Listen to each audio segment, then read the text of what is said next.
World News Headquarters।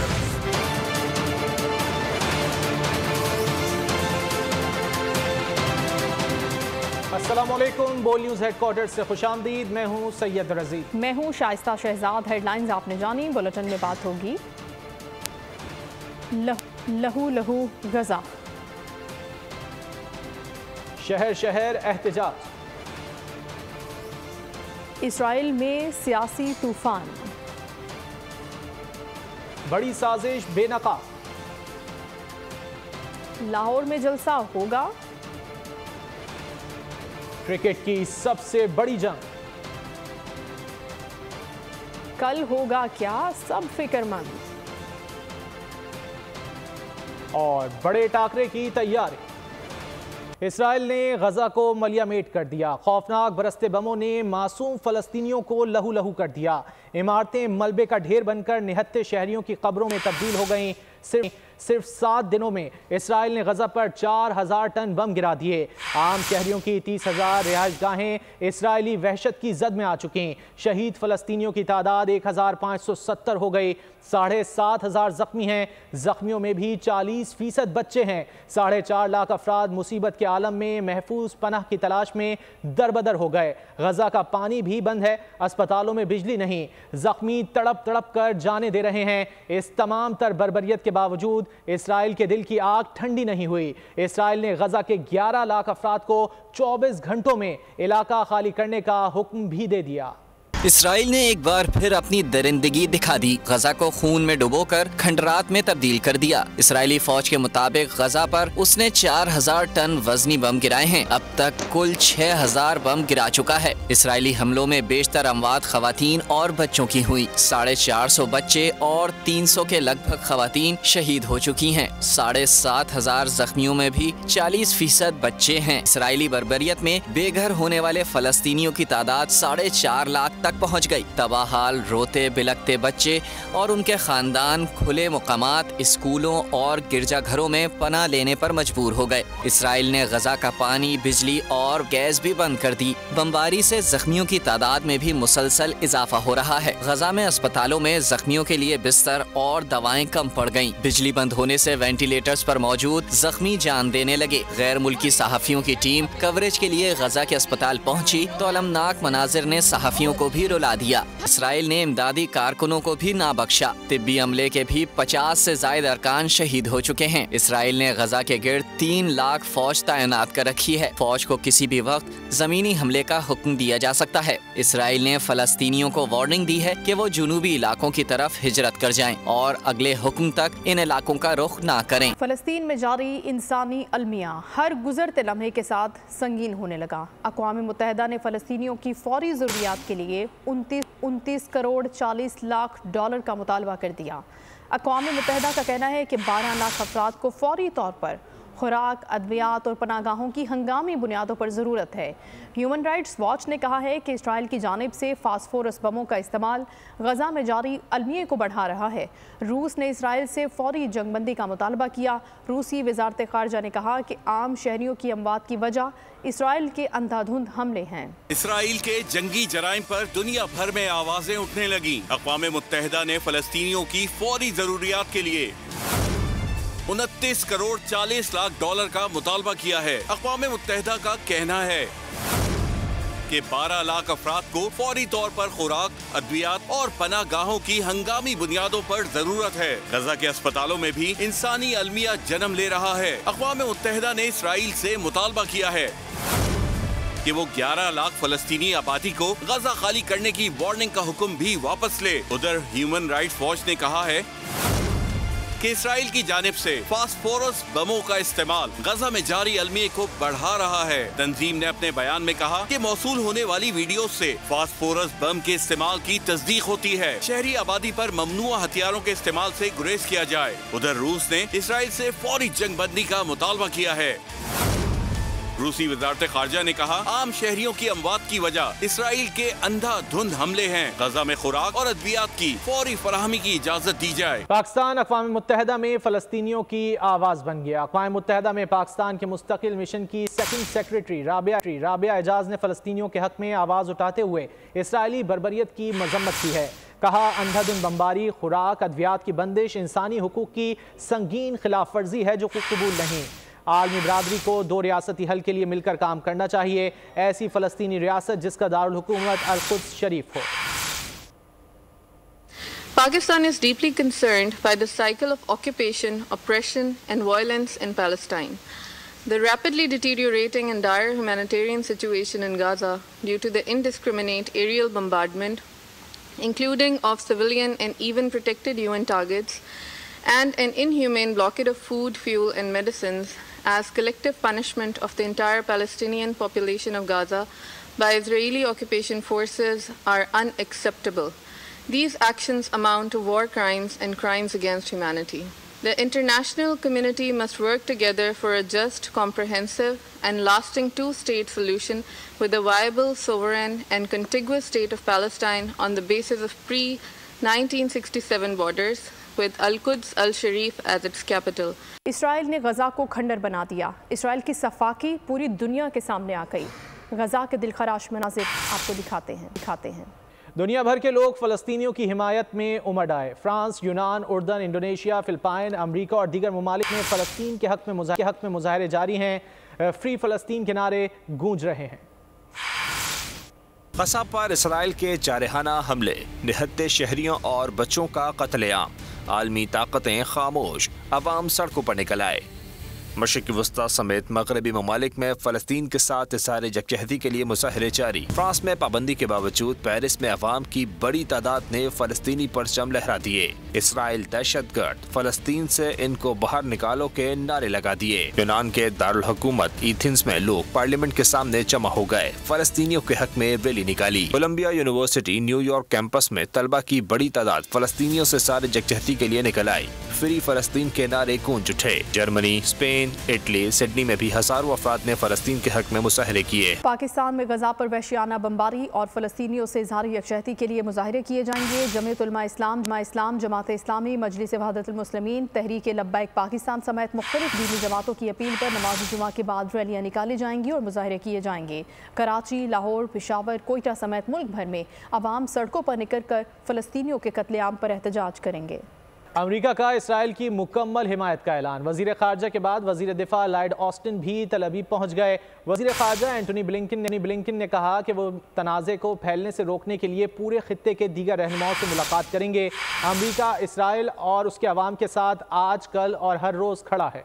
America का Israel की मुकम्मल हिमायत का ऐलान। वज़ीर दिफ़ा लॉयड ऑस्टिन भी तल अवीव पहुँच गए। अमरीकी वज़ीर दिफ़ा इसराइली वज़ीर आज़म बिन्यामिन नेतन्याहू और दीगर आला इसराइली अहदेदारों से गजा में हमास के साथ जारी जंग पर तबादला ख्याल करेंगे। गुज़िश्ता रोज़ वज़ीर ख़ारजा एंटनी ब्लिंकन ने इसराइली वज़ीर आज़म और दीगर हुक्काम से मुलाकातें की और इसराइल की गैर मुतज़लज़ल हिमायत का ऐलान किया। उन्होंने कहा कि अमरीका इसराइल और उसके अवाम के साथ आज, कल और हर रोज़ खड़ा है। उनका कहना है कि अमरीका उन 30 से ज़ायद ममालिक में से एक है जो हमास की तरफ से ज़िंदगी से नफरत की वजह से अलमियत से गुजर रहे हैं। अमरीका इसराइल और हमास के दरमियान जंग के तनाज़ुर में फौजें तैनात करने का इरादा नहीं रखता। इसराइली हुकूमत भी अमरीकी फौज की तैनाती का खैर मकदम नहीं करेगी। उन्होंने कहा कि वो मिस्र और इसराइल के साथ मिलकर गजा में शहरियों को महफूज रास्ता देने की कोशिश कर रहे हैं। गजा जंग बंद करने की कोशिशें तेज। तुर्किया, कतर और मिस्र सरगर्म। सऊदी वली अहद ने भी आलमी रहनुमाओं से राब्ते करके जंगबंदी की बात की। अमाराती सदर शेख मोहम्मद बिन जैद अल नहान और अमरीकी सदर बाइडेन से इलाकाई और बैनुल-अक़वामी हम-आहंगी पर गौर किया। गजा की जंग बंद करने की कोशिशें तेज। तुर्किया, कतर और मिस्र ने गजा में जंग बंदी और सालसी की कोशिशें तेज कर दी। मीडिया रिपोर्ट के मुताबिक तुर्क सदर तैयब एर्दोगान ने हमास और इसराइली क़यादत से राब्ता किया और जंग बंदी और मग़वियों की रिहाई पर बात की। उधर कतरी वज़ारत ख़ारजा के तर्जुमान माजिद बिन मोहम्मद अल अंसारी ने कहा कि इसराइल और हमास के दरमियान मुमकिन कैदियों के तबादले पर बातचीत शुरू करना क़ब्ल अज़ वक्त होगा। हमास से राब्ते में है और कशीदगी में कमी की कोशिशें की जा रही हैं। मिस्र ने भी जंग बंदी के लिए राब्तों की तस्दीक की है। उधर सऊदी वली अहद शहज़ादा मोहम्मद बिन सलमान ने गुज़िश्ता रोज़ ईरानी और तुर्क सदर से टेलीफोनिक राब्ते किए और इसराइल और गजा के तनाज़े पर तबादला ख्याल किया गया। रहनुमाओं ने गजा में फ़लस्तीनी अवाम को नामसाइद हालात पर तशवीश का इजहार किया। इमाराती सदर शेख मोहम्मद बिन जैद अल नहयान और अमरीकी सदर जो बाइडेन के टेलीफोनिक राब्ते में कशीदगी फौरी कम करने के लिए इलाकाई और बैनुल-अक़वामी हम-आहंगी पर गौर किया गया। इमाराती सदर ने तुर्क हममनसब रजब तैयब एर्दोगान से टेलीफोनिक राब्ता करते हुए फ़लस्तीन की सूरत हाल पर तबादला ख्याल किया है। हमास के हमले ने इसराइली वज़ीर आज़म बिन्यामिन नेतन्याहू की हुकूमत को भी हिला दिया है। वज़ीर इत्तलात गैलिट डिस्टिल अचानक मुस्ताफ़ी हो गई। यरूशलेम पोस्ट के सर्वे में 56% अवाम ने वज़ीर आज़म से मुस्ताफ़ी होने का मुतालबा किया, जबकि इत्तेहादी वोटरों ने भी में से 28% इस नुक्ते नज़र के हामी हैं। सर्वे के मुताबिक 5 में से 4 यहूदी इसराइल के खिलाफ हमास ग्रुप के ऑपरेशन अल अक्सा के लिए हुकूमत और नेतन्याहू को जिम्मेदार ठहराते हैं। उधर वज़ीर इत्तलात गैलेट डिस्टल ने कहा कि वो अपने एजेंडे को आगे बढ़ाने में नाकामी के बाद वज़ीर आज़म बिन्यामिन नेतन्याहू की हुकूमत में अपने किरदार से मुस्ताफ़ी हो रही हैं, लेकिन वो फिर भी पार्लियामान में इत्तेहाद की हिमायत करेंगी। उन्होंने अमेरिका के साबिक सदर डोनाल्ड ट्रंप पर कड़ी तनकीद की और कहा कि साबिक अमेरिकी सदर का ऐसा बयान आना शर्मनाक है। ट्रंप का बयान प्रोपेगेंडा है जिससे इसराइलियों के अज़्म को नुकसान पहुंचा। बड़े टाकरे की बड़ी तैयारी। खबरों का सिलसिला आगे बढ़ाते हैं और खबर आपको देंगे। सियालकोट की मस्जिद में फायरिंग के वाक़े की साजिश बैरून मुल्क तैयार हुई। वाक़े में मुलव्वस दहशतगर्दों को पकड़ लिया है। मुल्जिमान के खिलाफ सबूत अदालत में पेश करेंगे। आगे पंजाब डॉक्टर उस्मान अनवर की न्यूज़ ब्रीफिंग। कहा मुल्क में होने वाली दहशतगर्दी को 24 घंटे में ट्रेस किया। चूहे पाकिस्तान के खिलाफ कार्रवाई कर रहे हैं। दहशतगर्दों को बैरून मुल्क से मुआवनत फराहम की जा रही है। साजिश करने वालों को पैगाम है, आपको बेनकाब कर रहे हैं।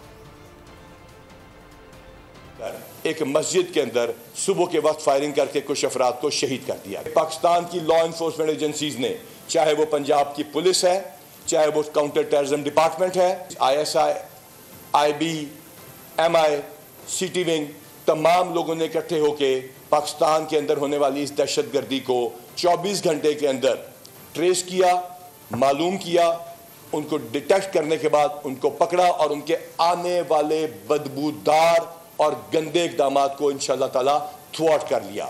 ये जो चूहे पाकिस्तान के खिलाफ साजिशें कर रहे हैं, उनको हमारा बड़ा साफ पैगाम है कि आप करते रहिए, हम तैयार होकर अब आपको पूरी दुनिया में एक्सपोज करने के लिए जा रहे हैं। हमारी फॉरेन ऑफिस और हमारे तमाम इदारे इंशाअल्लाह पूरी दुनिया के अमन के लिए काम करेंगे। पाकिस्तान पे झूठे इल्ज़ामात लगाए गए और वो भी इंशाअल्लाह ताला हमने एक्सपोज किए और अब वो खुद ऑन द रन होंगे और हम इंशाअल्लाह ताला एक कौम बन के ये साबित कर देंगे कि ये झूठे हैं और ये बदकार हैं और ये दहशतगर्द हैं। आगे बढ़ते हैं। नैब तरमीम के खिलाफ फैसला सुप्रीम कोर्ट में चैलेंज। नैब तरमीम फैसले के खिलाफ नज़रसानी अपील दायर कर दी गई। एडवोकेट फारूक एश नाइक ने अब्दुल जब्बार की तरफ से नज़रसानी दायर की। सुप्रीम कोर्ट ने हमें नैब तरमीम के खिलाफ फैसला दिया। दरख्वास्त में ये कहा गया है कि अदालत नैब तरमीम के खिलाफ 15 सितंबर का फैसला कलअदम करार दे। तहरीक इंसाफ को लिबर्टी जलसे की इजाज़त देने की दरख्वास्त पर लाहौर हाई कोर्ट ने रिमार्क्स देते हुए कहा कि PTI को लिबर्टी चौक में जलसे की इजाज़त नहीं तो फिर किसी सियासी जमात को नहीं होगी। लाहौर हाई कोर्ट के जस्टिस राहील ने PTI को लिबर्टी चौक में जलसे की इजाज़त देने की दरख्वास्त पर समाअत की। DC ऑफिस की जानिब से जवाब अदालत में जमा करवा दिया गया।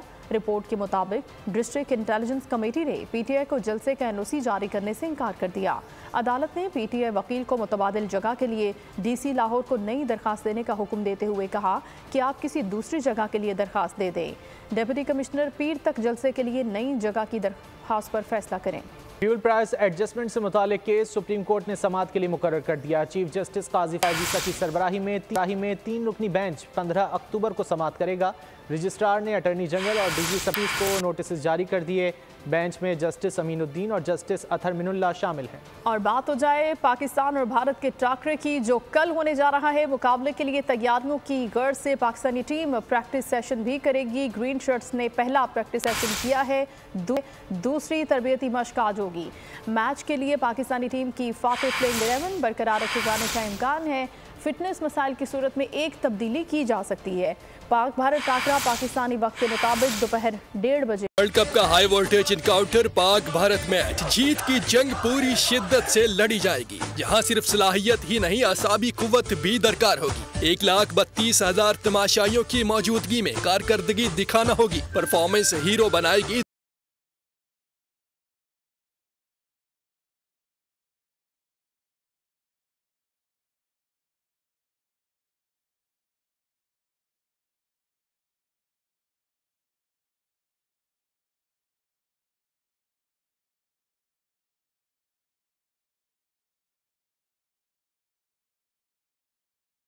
टीम की फातेह प्लेइंग 11 बरकरार रखे जाने का इम्कान है। फिटनेस मसाइल की सूरत में एक तब्दीली की जा सकती है। पाक भारत टाकरा पाकिस्तान वक्त के मुताबिक दोपहर 1:30 बजे खेला जाएगा।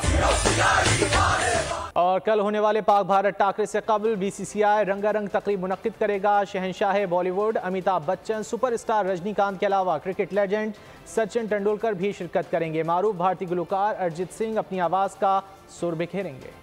वर्ल्ड कप के आगाज पर इफ्तिताही तकरीब नहीं हो सकी थी। पाक भारत मैच से कबल माहौल बनाया जाएगा। शायकीन खेल का लहू गरमाने के लिए उनके महबूब स्टार्स की शिरकत से महफिल को 4 चांद लगाए जाएंगे। अमिताभ बच्चन, रजनीकांत और सचिन तेंदुलकर शायकीन खेल का दिल बहलाएंगे। भारतीय मुंतजमीन के दावे के मुताबिक फैंस मुद्दतों इस तकरीब को भूल नहीं पाएंगे कि 1,32,000 तमाशाइयों की गुंजाइश रखने वाले नरेंद्र मोदी क्रिकेट स्टेडियम में रूह की ग़िज़ा का भी इंतजाम होगा। मारूफ भारतीय गुलकार अरिजीत सिंह अपनी आवाज का सुर बिखेरेंगे। ताज़ा तरीन इतलात के मुताबिक रंगारंग तकरीब में शंकर महादेवन और सुखविंदर सिंह भी सलाहियतों के जौहर दिखाएंगे, आवाज का जादू जगाएंगे। शाहीनों की ऊंची उड़ान। पाकिस्तान व्हीलचेयर क्रिकेट टीम ने T20 एशिया कप जीतकर कौम का सर फख्र से बुलंद कर दिया। कप्तान मोहम्मद ज़ीशान और फास्ट बॉलर मोहम्मद फयाज बने हैं दुनिया बोल है में मेहमान। मजीद कामयाबियां समेटने के अज़्म का इजहार किया। एशिया कप जो है वो अपने नाम किया, पाकिस्तान का परचम एक मरतबा में सर बुलंद किया। जो जितनी भी इस वक्त कम्युनिटी क्रिकेट या मेंस क्रिकेट, वुमेन्स क्रिकेट हो रही है, उसमें अभी तक कोई भी जो है टीम ऐसी नहीं रही है जो लगातार 2 मरतबा एशियन चैंपियन बनी है। जिस तरीके से एशिया कप का वो इवेंट था, लास्ट टाइम भी हमने जीता और अपने टाइटल को डिफेंड करना बहुत प्रेशर था और इसके पीछे जितनी मेहनत और PWCC का जितना हाथ है, प्लेयर्स को एक साथ लेके चलना, पूरी बैंडिंग के साथ दूसरी बार एशियन चैंपियन बने हैं। नो डाउट ये फीलिंग जो है ये हम बयान नहीं कर सकते। पाक भारत टाकरे से कबल समाजी राब्तों की वेबसाइट X पर भारतीय क्रिकेट फैंस ने जंग छेड़ दी है। भारतीय शायकीन खेल ने हस्बे रिवायत मुकाबले के माहौल को सियासत ज़दा करने की कोशिश की। उन्होंने अपने जहरीले तबसरों से हमवतनों को किस तरह पाकिस्तान दुश्मनी पर उकसाया, जानेंगे इस रिपोर्ट में। वर्ल्ड कप में पाक भारत मैच। क्रिकेट से प्यार करने वालों को मैच का इंतजार। भारतीय शायकीन खेल का रोना धोना शुरू हो गया फिर से एक बार। सूरमाओं के मद्दाहों ने भारतीय फौजियों की तस्वीर शेयर करके आग लगाने की अपनी सी कोशिश की। एक भारतीय फैन पर शाहीन आफरीदी का मैच में 5 विकेटें लेने का इरादा बिजली बनकर गिरा। एक इंतहा पसंद भारतीय पोरस का हाथी बनकर जेश शाह पर चढ़ दौड़ा। पड़ोसी मुल्क के एक और बासी ने पाकिस्तान दुश्मनी में मजलूम फलस्तीनियों को भी न बख्शा। मैच में भारतीय परचम के साथ इसराइली झंडे लाने की अपील कर दी। एक भारतीय ने मजहब कार्ड खेलकर मुल्की क्रिकेट के तने मुर्दा में जान डालने की भौंडी काविश की। भारतीय प्रेजेंटर का पाक भारत मैच पर शायराना अंदाज में इजहार ख्याल। महफिल में मौजूद पाकिस्तानी क्रिकेटर से भरपूर दाद भी हासिल की। शाहीन आफरीदी ने कहा कि आपने पूरी हकीकत बयान कर दी है। बाबर आजम ने कहा कि भारत में खेलने की तमन्ना थी, यहाँ से बहुत सी खुशगवार यादें लेकर जाऊंगा। इफ्तिखार अहमद ने भी भारतीय प्रेजेंटर की बात से इत्तेफाक किया। 2016 के बाद अब आना, ऐसा नहीं लगता कि उस बात को एक जमाना हुआ, क्योंकि 2016 के बाद अब आना हुआ। इंडिया पाकिस्तान मैच देखने के लिए दोस्तों को हमने और आपने छुट्टी के लिए झूठ बोलते देखा है। जश्न दोनों तरफ बराबर है, बस बीच में एक सीमा रेखा है। ये वो खेल है जिसके लिए हमने छत पर जाकर एंटेना घुमाया है, और जिसने अच्छा नहीं खेला ना, उनसे रूठकर उनका पोस्टर बस कुछ दिनों के लिए अपने कमरे से हटाया है। ये खेल किसी त्योहार से कम नहीं होता, कोई गम के तो कोई खुशी के आंसू है रोता। ये बाबर वर्सेस बुमराह और शाहीन वर्सेस विराट में मजा तो है, पर 100 बात की एक बात, बस खेल ही तो है। ऐसा नहीं लगता कि उस बात को एक जमाना हुआ, क्योंकि 2016 के बाद अब आना हुआ।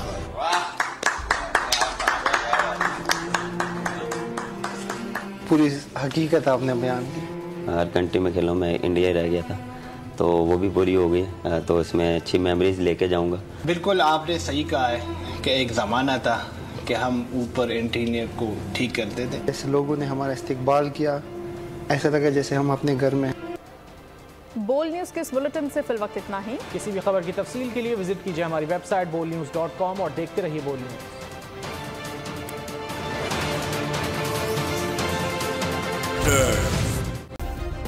सब्सक्राइब करें और बेल दबाएं ताकि कोई खबर रह न जाए।